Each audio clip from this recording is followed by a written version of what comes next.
Winter Power сме посветени на изграждането на устойчиви и високоефективни енергийни решения. Представяме ви един от новите ни проекти – изграждането на втората хибридна фотоволтаична система в град Казанлък.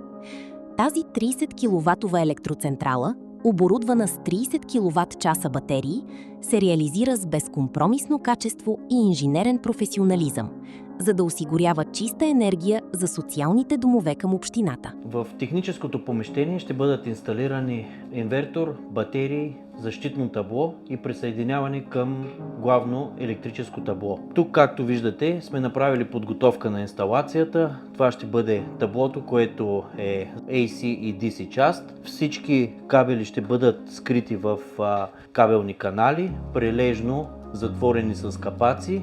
И от това табло ще бъде направено присъединяването към главното електрическо табло. Всеки един от продуктите, които са инсталирани тук, ще бъдат обозначени, че са финансирани от Европейския съюз по програмата, която работиме заедно с община Казанлък. Това е батериен комплект от няколко батерии, всеки един модул по 5,12 кВт-часа.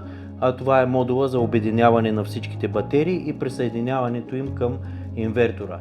Инверторът е DAE, който също така ще бъде оборудван с Optisol, нашия софтуер за оптимизация на фотоволтаични електроцентрали.